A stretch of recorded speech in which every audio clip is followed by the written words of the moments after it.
talked to pretty much everybody so far, and thanks for your patience as people are getting here, and again, sorry for some of the distracting noise.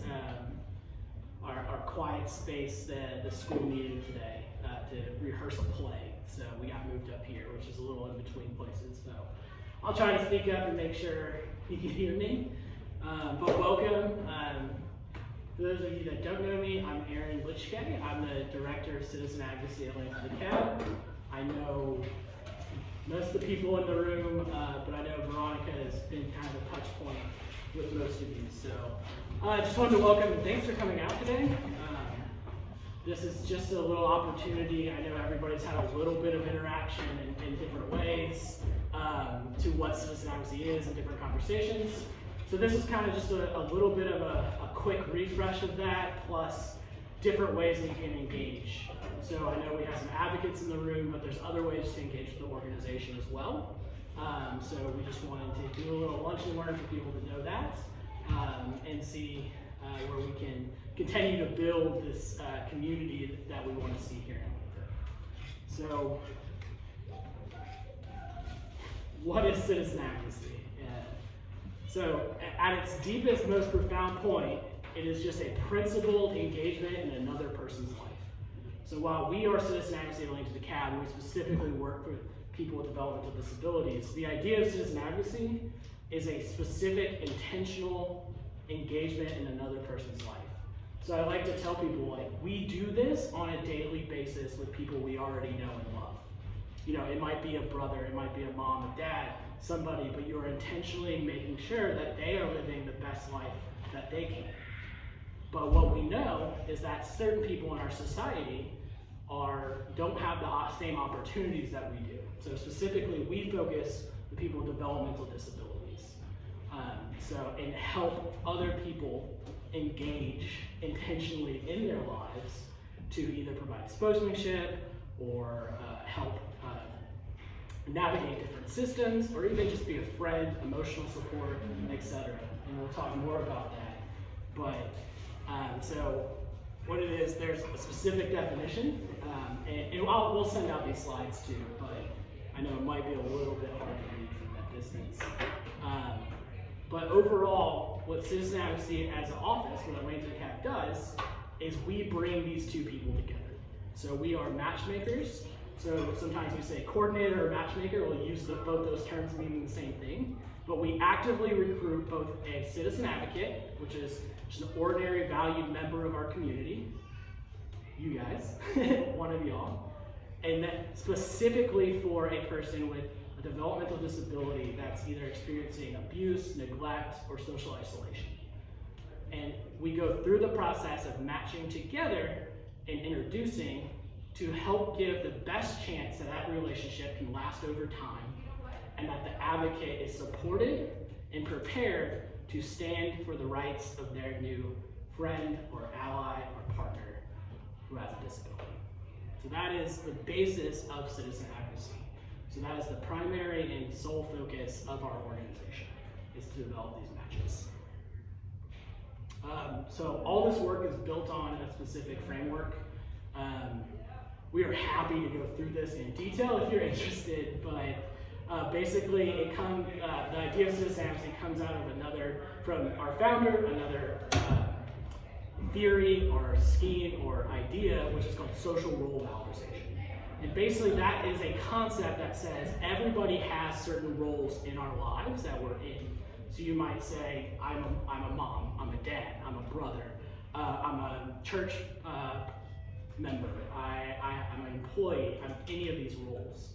And what we see with social role valorization, as people's lives are limited in the roles they have, or they have less valued roles, depending on what's valued in our culture, then they're more at risk for abuse, neglect, and even hasting to someone's death. So it becomes dangerous. So you flip SRV and say, okay, well, how do you do this so people have more valued roles?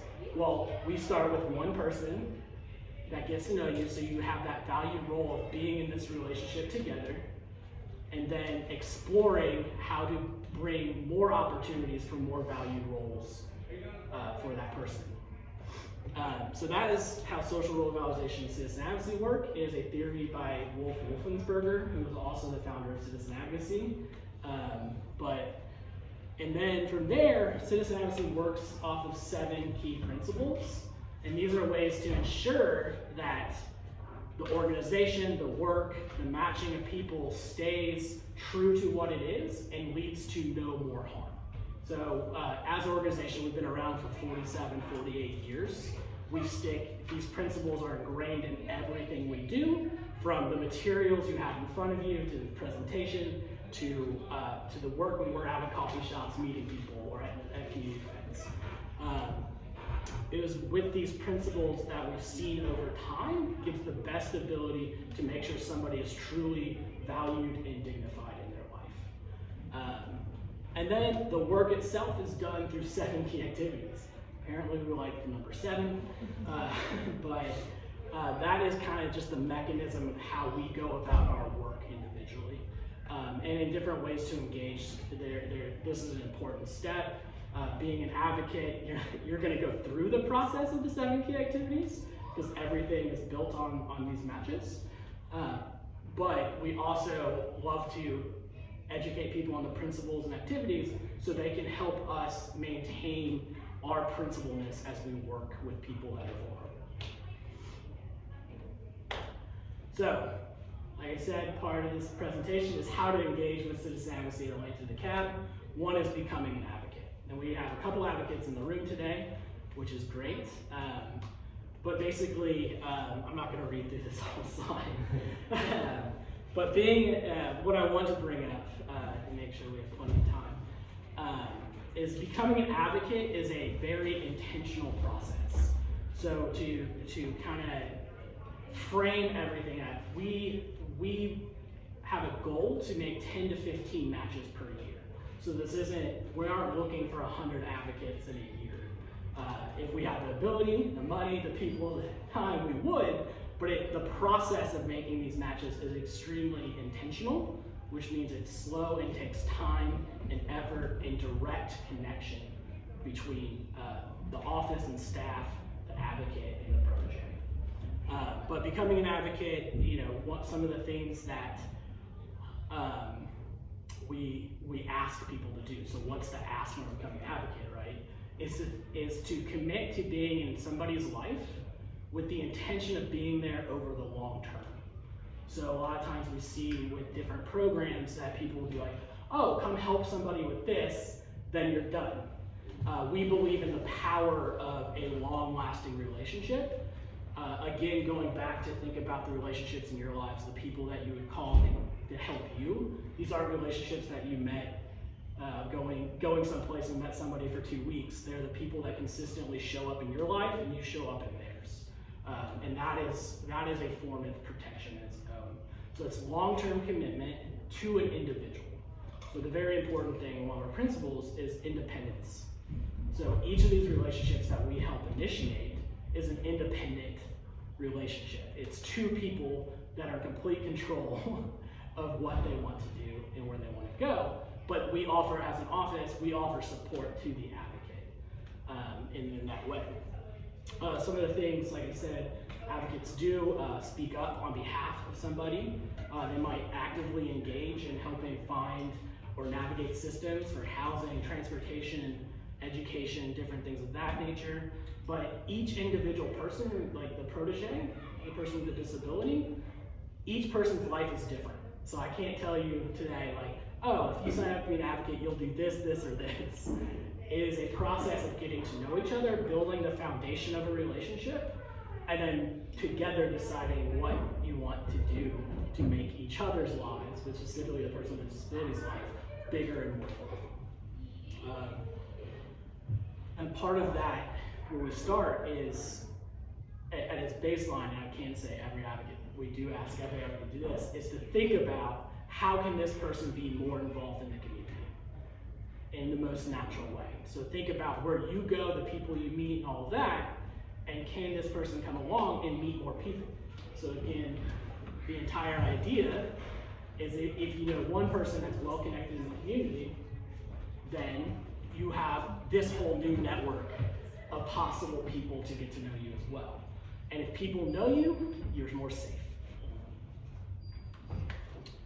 So I'm going to give Veronica a second here just to tell a little bit about Benton and E. And E is here in the room with us, just as an example of a more recent relationship. Yeah, E and Benton met a little over a year ago. It was unintentional. I was trying to get him to connect me with some of his friends, and he was like, as I was telling him about this guy, he was like, could I be his advocate? So they've been building a friendship over the past year. There were just some really beautiful points of connection. They're both, is he the same age as you? Yeah, like a few months age difference. Same age, two black guys, born and raised in Atlanta.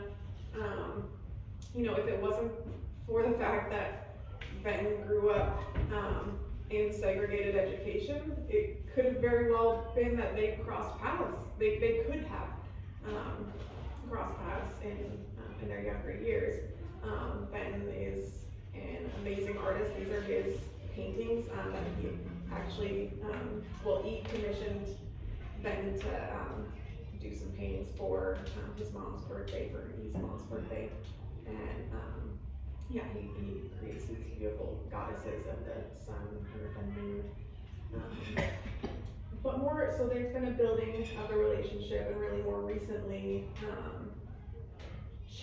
the challenges that we knew were coming in Benton's life have surfaced. Do you want to share a little bit about that? Yeah. Do I have to stand up? No, you're fine. So Benton, he had lived in the same house he grew up in for all of his life. But both of his parents passed away within the past couple of years before he and I met. Not too long from each other. His mother passed first and then his father. And so he would ultimately need to find a different place to live, which could be very challenging in terms of, I moved around all my life, all over Atlanta. So just that adaptability of having to move I'm used to that, So I can't imagine what it's like for anyone to live in the same house their entire life and then in their early 50s have to move. I would imagine that would be very challenging for anyone. So, that's where he's at. He doesn't have the greatest relationship with his older siblings. And so as Veronica mentioned, we knew this was coming, but then it kind of came about very, very, very suddenly. And so he has moved. And right now I'm just trying to figure out how I can fit into that in terms of, because he doesn't have a particularly great relationship with his siblings, should I meet them?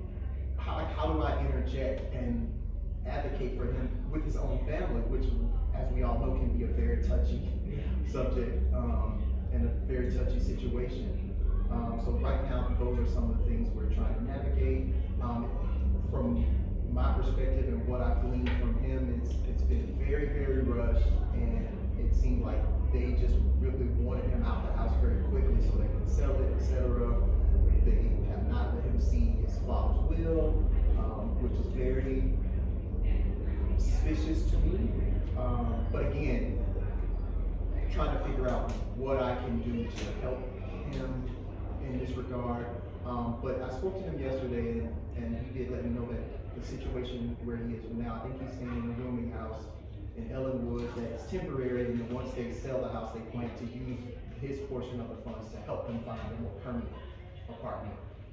And so, to the extent that I'm able, if he wants me to meet his siblings and lend a hand there, I'm willing to do that. I just hope it's not contentious, and that they don't treat me with suspicion, like I'm trying to take advantage or maybe like interject myself into their family business.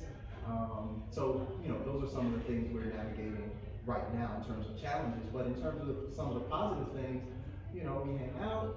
He likes going to the movies. I I like going to the movies. He's into art. I'm into art, not as a practitioner, but I enjoy going, seeing art, and I admire people who have that talent. We went to an art gallery recently, a couple of weeks ago, that new gallery that's right over in East Atlanta, called ABV, and so that was really nice. We spent the Sunday afternoon there, and so now just trying to figure out what our outings will be in terms of his new situation, and again, just trying to navigate those challenges. So that's where he and I are with our relationship right now. But it's been very rewarding, very fulfilling. I enjoy hanging out with him. There was a kind of a natural connection just because we grew up in similar circumstances in terms of both being Atlanta natives, both attending DeKalb County schools. I went to a lot of schools, but I ended up in DeKalb. So yeah, it was kind of an already built-in, I guess, kind of organic nature to it, which made it, just very smooth in terms of the relationship. So yeah, it's been really, really wonderful. I didn't realize a whole year had gone by until Veronica let me know, and I even had to look at my calendar. I'm like, wow, it's been a year. So yeah, time's flying, but yeah, it's been really wonderful. Yeah. Thank you so much for sharing. I think the best way to hear it is straight from people that are living it. But I do want to highlight some of the things that are common, that are part of the story, and what makes citizen advocacy and having somebody like he's so important to be there. Is even, a lot of times we're finding people that don't have family support. So just imagine no family support at all, but also families, in every family, and I'm sure everybody in this room can relate to this, there are so many different things pulling your attention or needing, whether it's financial stability, work, there's a lot of things going on. So when it comes to that, is sometimes somebody, in this case Benton, is not the first priority for his siblings. So then we say, who else is in Benton's life that can be in the room that has his specific needs as their main key point? And that's where a lot of times citizen advocates come in, is they're dedicated to just that individual. So they're not a family advocate, but a lot of times we say independence. So independence from the office in certain places, but also independent from family. It is just like that. Like your relationship with your best friend is not determined by if the family is interested or not. So there is a lot of times that advocates can run into a conflict with family. And that's where the important part of our activities as an office, as staff, is to support the advocate in the way to navigate these different relationships, think about the different things, all with one priority: the health and safety and flourishing of the protege. So that's what we're seeing now, and we're supporting E to figure out the best way to navigate the situation, to make sure, as he put it, like Benton's wishes are not only heard, but hopefully the priority in finding where is he going to live next. Because a lot of times what we'll see is, families, and it's no fault of their own, are dealing with a lot of different stuff. It's very easy for someone to get stuck at a nursing facility. And when we think about a nursing facility, just to be brutally honest, like that's places where people go to wait to die. But we see healthy people with disabilities being put into nursing facilities to live the rest of their life from early ages. So they're in their 40s. Imagine living 20 years in a nursing facility because that's the only open bed, or nobody had the vision to think about where else could you live, or help figure out other resources in different ways. I like to think about, how do you find a home? How do you find somewhere you live? All right, yeah, you can go on to homes.com. That's a common commercial I've been seeing. But also, like, it's word of mouth. I'm like, I need a room to stay. Just go to my network of people and be like, anybody have a room or know somebody renting a room? That is a natural way that every human being navigates trying to figure out some of these needs. And that's the way we think about, instead of human services being answered all the time, they are necessary for certain things. But take Benton, like, he's still waiting for his disability benefits to kick in. So he's kind of left here with no resources and trying to figure out where to live. And what we do know is E is there just for Benton and with the purpose of making sure that his desires and wishes are addressed and hopefully met.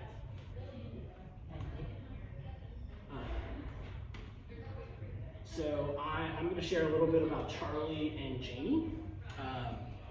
There's a long story here, and I'm not going to go through all of it. But if you go on our website, you'll see a blog post, I think it's Surviving to Thriving, and it's about Lee and Janie. Lee is now going by the name Charlie. So same person, same people, you'll see the same photos. And that kind of goes through their history for a while. But I just wanted to share this story to again re-emphasize how quickly and how fragile a situation can be. So Lee and Janie met each other, oh man, how long has it been?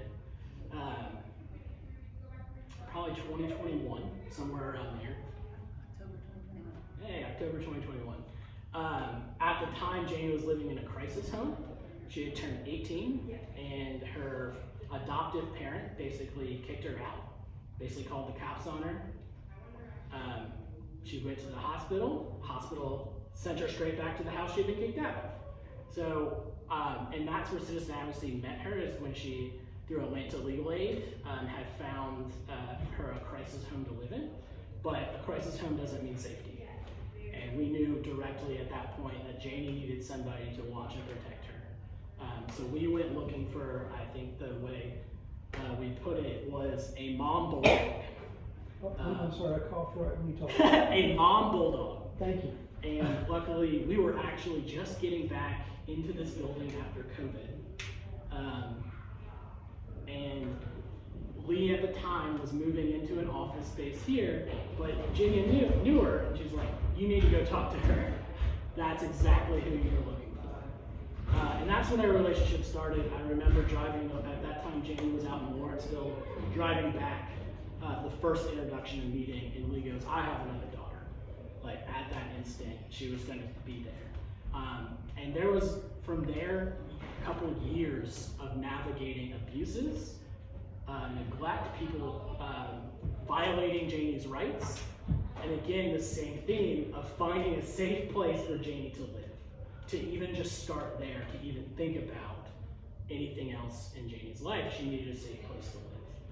Because of Lee's actions, or Charlie's actions, they did find a good place. And that worked for a while, until recently. And what happened is, Janie was living in a host home, which is somebody's home that they offer and have people, the state disability benefits pays to have people live there. Well, the host home provider, not long ago, got in an argument with their company that they worked for. And so in that instance, Janie now becomes in the middle of this big battle. She loves where she lives. She wants to stay with her home provider, at that point just her home, which is not just that lady, but her children and other people of that nature that she's been in. But the company wants her money. So now we see two entities surrounding Janie's life that are battling, with Janie stuck in the middle, where it's very dangerous and fragile. So this goes back to the long term. Is actually at this time, like Lee and Janie only, been seeing each other once every 6 months, obviously keeping up. Lee makes sure Janie has a cell phone and they talk and chat and of that nature. But when that happened, Lee was there again to stand up and make sure that Janie was not lost in this conversation. And where Janie wanted to live was the priority. So they not only, it wasn't like Lee's like, oh, you need to stay at this host home. It was, Janie, where do you want to live?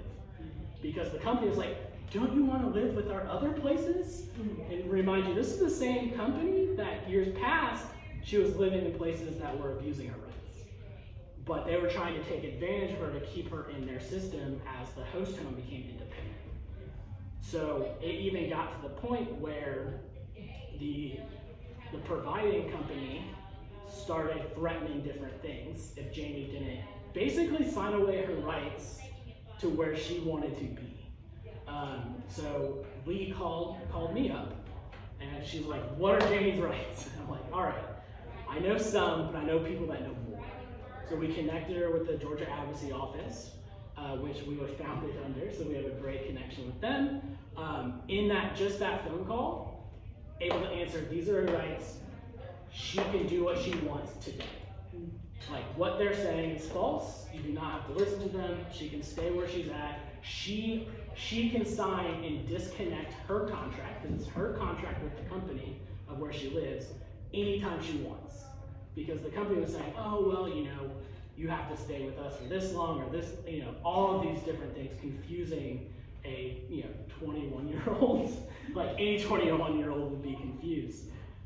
So through all that, what ended up happening as it worked is that Charlie ended up, the host home provider, the person that owned the home that Jamie lived, separated from the company. Jamie separated from the company and then got self-directed care. So she could choose where her benefits and where she could live to stay in that place together. And the person that is kind of her kind of formalized support that is Charlie. So if there's any problems with the provider, is that Charlie has the authority to stand and protect Janie's rights at any time and help Janie fire any of the providers that she has. So again, like, everything was going great, and Janie is thriving. I got a photo the other day. She looks wonderful. She absolutely loves where she lives. They're now exploring what comes after school, like after her school age, and where she wants to do, with every step working towards her living an independent life. So like the question now becomes not if, but when can Janie live in an apartment with a roommate instead of a host home provider? She has abilities to do things. Is she gonna go to school? Is she gonna go get a job? Everything what a typical 20 in your 20s life would look like. Now, every time, she has a safe home, that's importance number one, but then you start thinking about having a bigger and fuller life. And in this case, the advocate did tremendous amounts of work to get there and still has the vision for Janie to live a bigger life. And it's because of love more than anything else.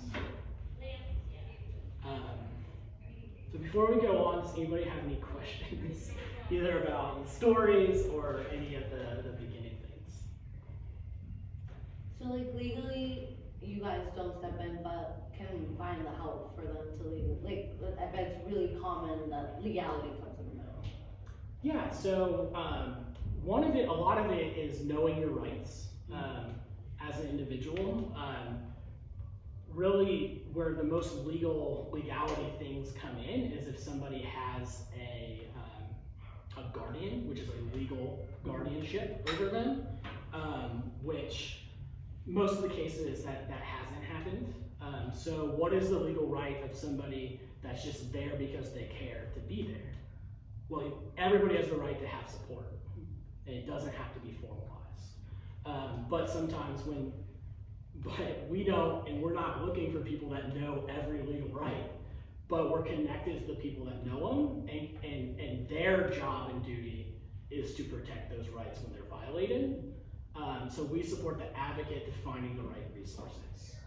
So as an organization, that's an important point, thanks to your question. As an organization, we do not directly advocate on behalf of people. What we do is we go find just an ordinary community member, somebody that cares, to be in a relationship, and they take the lead as the advocate with the support of the office. So our job is to know the different resources, the different connections, be connecting points, and then helping the advocate think about what might be the best step forward, or just navigating emotional distress. Like, this is hard. Like, we are asking advocates to step into hard situations in life. And it's incredible is that people do it. Like, he is there. Like, you can tell in his story, like, all right, I don't know what's going to happen with this family stuff, but I'm going to be here to figure it out. And then we support him to do that. Thank you for what you guys do. Any other questions? So just real quick, impacts. You heard 2 stories of direct impacts on the individual, and that is our key focus. The key focus about citizen advocacy is making sure individuals are supported, and people's lives are changed and drastically impacted by the relationships that citizen advocacy helps initiate. So, just 3 of the key ways there. You have protection and advocacy, so just general protection. That's somebody with a disability that might not use words goes into a hospital. The hospital might directly try to put a DNR, a do not resuscitate order. Who's gonna go in there and be like, you are making that choice for somebody, and this person has a life that deserves living. That is direct protection, right? So it could be as simple as that, to just the general protection of having people coming around and seeing you. So say you live in a nursing facility, and it's not very good. Somebody might get you out of bed once a week at the most. You might be in soiled clothing if nobody is coming around to see. So you just showing up and having somebody consistently showing up is also a form of protection. Advocacy comes in many different ways, but a lot of that spokesmanship that we've talked about. And then friendship and emotional support. What's beautiful about citizen advocacy is it all starts with this foundation of a true relationship, of being a friend, being family, growing that. So when I talk to advocates starting out, I'm like, sometimes there's a direct, like, this person's in danger and we recruited you to help that danger. But even when that has passed, we help focus on how can you build a relationship with this person? How can you become good friends? Because that is the whole ethos of what citizen advocacy is about, is that we don't have to always have professionals, but if you think about your own lives, it's your friends and family and close people that keep you safe and speak up on your behalf. And then the last one is help promote community acceptance. So people with disabilities, unfortunately, in our society, we continue to isolate and segregate them as far away from the common core of community as possible. So it takes an intentionality to be like, how do you find your ways into natural paths that all of us have more opportunities? We have limited opportunities with people as a society for people to be involved that have disabilities. So how can we do that? Think about just different things. Going to the sports bar and watching your favorite teams, and how different that looks compared to watching your sports team alone with nobody around you in your room every day. That's different. That is a major change in someone's life. And then the collective is we have a greater vision of a more inclusive community. And that starts with people with disabilities and beyond. But what does that look like? And citizen advocacy relationships are a model for other people in the community to see what real relationships with people that are not like themselves can be and flourish. So each relationship on its own is modeling this to other people, which is helping build a more inclusive community around us. So while we are very solely focused on as Bo, who's on our board here, likes to put it, we're the grassiest of grassroots. We start with one individual at a time, but there is a collective impact over the course of time. So grassroots were underground. So being an advocate, like I said, is very intentional, and there's not, it all starts with a protege, so it depends on that person's likes, interests, and needs. So you can't just be like, raise your hand, I want to be an advocate today. That's not how it works. We are specifically looking for people that directly fit kind of an idea of who we believe would be best suited to be with that other person. But luckily, there's other ways to engage with citizen advocacy outside of just being an advocate. And that's kind of getting to the end, so I know everybody has a board prospectus. I know several of you have looked through them. Is we are looking for people to engage on a different level than just being an advocate with citizen advocacy. So we are an independent nonprofit organization, which has other needs, and we are community based. So that means we ask our community to be involved and help make that happen. So the board prospectus that you have goes into greater detail about what we envision the future of the board and volunteerism looking like. But mainly there's three components. So there's an executive board. So every nonprofit has to have specific executive board members by law to function and be there. Minimum is 3, a president, a treasurer, and a secretary. We are looking for the future of people that would be willing to step up in those roles. Right now, we have people that are in them, but we're looking for the next person. And for investing over the course of an actual full term in that way. So that's not the primary reason we came here today, but if you're interested or you know somebody that loves to be on nonprofit boards or has skill sets to do that, we are actively recruiting for on the executive level of the board. The second one is the strategic council. This is something that I think is going to be very important, but I'm going to go to the next one first because that's what we're actively looking for at the moment, or where we're really investing our time. So the strategic council, if you really think about that, that's about the future growth and sustainability of the organization. So I'm going to say the magical term that everybody shies away from, fundraising. So that's going to be the fundraising mechanism of helping us figure out how we can grassroots fundraise from our community for the community to invest in this program. But what we really want to go is the program steering group, and this is a really unique opportunity. It's something I think is very special to citizen advocacy, and not a lot of other organizations invest in the way that we do. Is that this is a group of people that want to take a deeper dive into those principles, into those activities, and the work of citizen advocacy.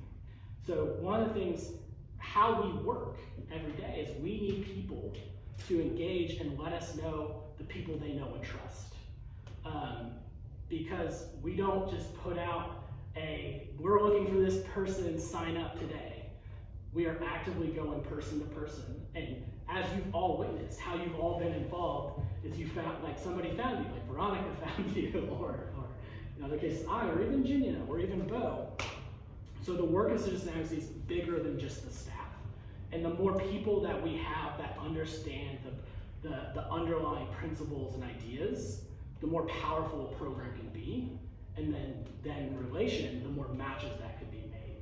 So it might not be, we're not asking for people to go make matches on their own, but being a connector to new people, listening to stories, or even meeting a protege and helping us develop the story profile that we tell other people. It's always helpful to have other people's ears and perspectives to share. So that is really where we're trying to build up for the future, is engaging a new generation of people that are committed to the fundamentals and idea of the work of citizen advocacy. And the way the structure is set up is doing that is a large commitment. And a lot of times you don't also want to be the secretary of a board. So you can see in different skills, we want to be aware of people's different wants and desires, how they want to engage, and what's the best possible way that you can. Yeah, so those are the opportunities to engage with citizen advocacy. And as it really in a time period where we are, we've been around for 47 years, is we are right now investing in building the core of our community around citizen advocacy for the future. So we've had people that have been involved for 30, 35 years.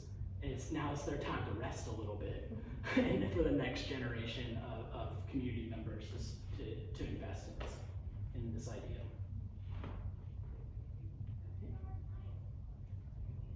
Any other questions?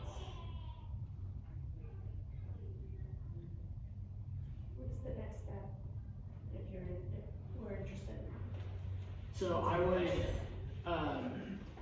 a look at the board perspectives, because that goes down on each level of those three and kind of gives a more direct thing.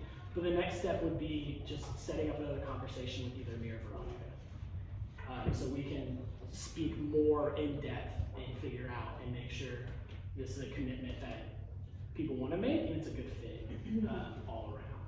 I mean, you want to be in this room, we didn't think that you would be a great fit to be in any of these three, but we want to make sure that people aren't jumping into something that they don't really want to do.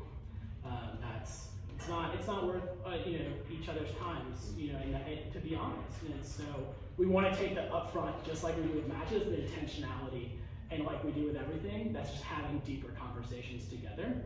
And then once we identify the right place, then it'll be probably an invitation to another gathering, as we are gathering hopefully a cohort, especially for the program steering group, a cohort to kind of come into the learning journey together. I just wanted to share, one of the top questions, I have like a top 5 questions that I get, is how do you find these people, both on the protege side and the advocate side? And it's, like Aaron said, it's these one-on-one meetings. It's just getting to know all of the good people that exist, right here and around us. And even right now, we do have a handful of folks on what we call our working list, people who are waiting for advocates, and it's just a matter of connecting with more people. There's a young Latino dude who's a Spanish speaker. Like, I need to know more Spanish speaking Latino dudes, period. Yeah. And shout out here, we gotta represent right here with our Latino crew. But yeah, just like, we just need to know more good people. Yeah, just like as other nonprofits, like how we can support each other, and that's what makes me think as well. Like, it's just really that we forget, and that trying to incentivize people that we're all an accident away to be disabled if you were not born with it, and like having close friends that they had an accident, they became disabled at 35, people that had an accident in their 30s, and like being able to know other nonprofits and Absolutely. how to support each other, knowing that every nonprofit also focuses on different type of stuff. Yeah. Some of them more similar, but also in the Latino community, it's really hard. I think Latinos, we have a harder side, and I give people the example of Encanto, the movie from Pixar, and we don't talk about Bruno, is a perfect example of that. We don't talk about these types of stuff. Yeah. So the question is always like, how as nonprofits can we come together and like support each other, and knowing that, like how can we come together and just work together? Absolutely. So it's our question. Thank you guys. That's pretty, I'm sorry, that light bulb just went on in my head. This concept of individuals applied on an organizational level. Duh. So that's what I have to say.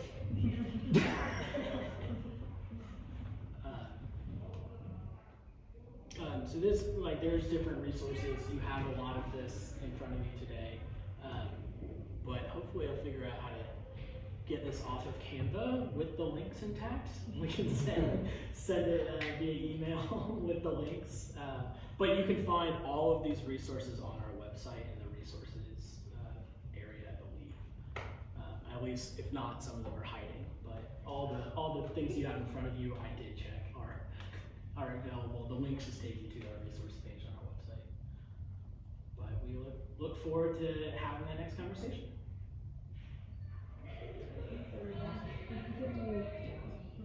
Thank you all. 104. I'm still down to I would definitely talk about